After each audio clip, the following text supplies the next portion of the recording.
सिया गोयल आणि चेतन चौधरी ही दोन नावं सध्या केवळ महाराष्ट्रातच नाही तर संपूर्ण देशभर चर्चेत आहेत. 18 जून रोजी लोहगडावरून केतन अग्रवालला दरीत ढकलून त्याचा अपघाती मृत्यू झाल्याचं सुरुवातीला समोर आलं. मात्र पोलिसांच्या तपासात एकामागोमाग एक धक्कादायक खुलासे होत गेले. अखेर 23 जूनला हा अपघात नसून पूर्वनियोजित खून असल्याचं स्पष्ट झालं. आता या प्रकरणात दररोज नवी माहिती समोर येत आहे. मृत केतन अग्रवालच्या कुटुंबियांकडून गंभीर आरोप केले जात आहेत, तर आरोपी चेतन चौधरीच्या कुटुंबाने आपला मुलगा निर्दोष असल्याचा दावा केला आहे. पण सिया आणि चेतनचं हे कथित कटकारस्थान नेमकं कसं उघडकीस आलं? प्रेमसंबंध असूनही दोघांनी पळून जाऊन लग्न करण्याऐवजी केतनचा जीव घेण्याचा निर्णय का घेतला? आणि 18 जून रोजी लोहगडावर नेमकं काय घडलं? जाणून घेऊया या संपूर्ण प्रकरणाची सविस्तर माहिती. घटना उघडकीस आल्यानंतर सर्वात मोठा प्रश्न उपस्थित झाला तो म्हणजे सियाने केतनला थेट नकार का दिला नाही? किंवा चेतनवर प्रेम असेल तर त्याच्यासोबत पळून का गेली नाही? याबाबत आता मोठा खुलासा झाला आहे. चेतनचे वडील बाबूलाल चौधरी यांचा पुण्यातील मार्केट यार्ड परिसरात मसाले आणि ड्रायफ्रूटचा व्यवसाय आहे. त्यांच्या दुकानाशेजारीच सियाच्या वडिलांचं दुकान आहे. मात्र गोयल कुटुंबाचा व्यवसाय आणि आर्थिक स्थिती चौधरी कुटुंबापेक्षा अधिक मोठी असल्याचं सांगितलं जातं. मागील 4 वर्षांपासून सिया आणि चेतन एकमेकांना ओळखत होते. चेतनला क्रिकेटची प्रचंड आवड होती आणि महाराष्ट्राकडून रणजी क्रिकेट खेळण्याचं त्याचं स्वप्न होतं.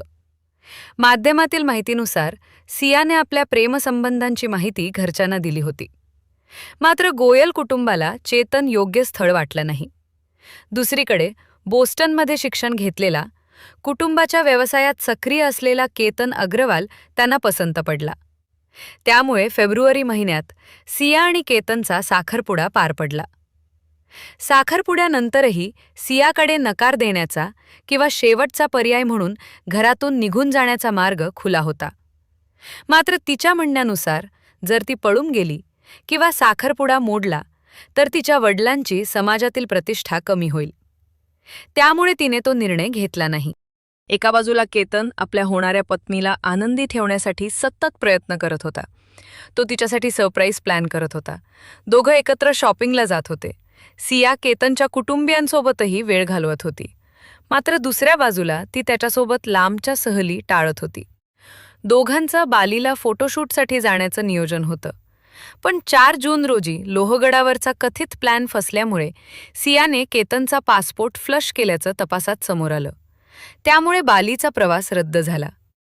यानंतर 19 जूनला सियाच्या वाढदिवसानिमित्त महाबळेश्वरमध्ये रिसॉर्ट बुक करण्यात आलं होतं. पण त्याआधीच 18 जून रोजी सियाने केतनला लोहगडावर नेलं. तपासात समोर आलेल्या माहितीनुसार 31 मे रोजी सिया आणि केतन पहिल्यांदा लोहगडावर गेले होते. त्याच वेळी एका धोकादायक कड्याजवळ उभं असताना केतनला खाली ढकलून देण्याची कल्पना सियाच्या मनात आली. 4 जूनला हा प्रयत्न होऊ शकला नाही. त्यानंतर 14 जून रोजी ती पुन्हा केतनला लोहगडावर घेऊन गेली. यावेळी तिने मागून धक्का दिला. मात्र केतनने एका झुडपाला पकडून स्वतःचा जीव वाचवला. यानंतर सियाने स्वतःचा बचाव करण्यासाठी एक खोटी कहाणी तयार केली. तिने केतनला सांगितलं की साप दिसल्यामुळे त्याला वाचवण्यासाठी तिने धक्का दिला होता. निष्पाप केतनने तिच्यावर विश्वास ठेवला आणि आपण सियामुळे वाचलो असल्याचं घरच्यांनाही सांगितलं. 18 जूनला मात्र कथित कटाचा अंतिम टप्पा पार पडला. पोलिसांच्या तपासानुसार सिया आणि चेतनने आधीच संपूर्ण नियोजन केलं होतं. सियाने केतनला ट्रेकिंग आणि फोटोशूटच्या बहाण्याने लोहगडावर नेलं. ती त्याला कमी वर्दळीच्या आणि दरीलगतच्या ठिकाणी घेऊन गेली. तिथे तिने गोड बोलून केतनचं पूर्ण लक्ष स्वतःकडे वेधून घेतलं. याच संधीचा फायदा घेत आधीपासून तिथे दबा धरून बसलेला चेतन मागून आला आणि त्याने केतनला जोराचा धक्का देत दरीत ढकलल्याचा आरोप पोलिसांनी केला आहे. सीसीटीव्ही फुटेजमध्ये चेतन या दोघांच्या आधीच लोहगड परिसरात पोहोचल्याचं आणि त्यांच्या आसपास वावरत असल्याचं दिसून आल्याचं तपासात समोर आलं आहे. घटनेनंतर सियाने मोठमोठ्याने आरडाओरडा केला. तिने पर्यटकांना केतन फोटो काढताना खाली पडल्याचं सांगितलं. ही माहिती सुरक्षा रक्षकांमार्फत पोलिसांपर्यंत पोहोचली. राहुल नावाचे पोलीस कर्मचारी घटनास्थळी पोहोचले.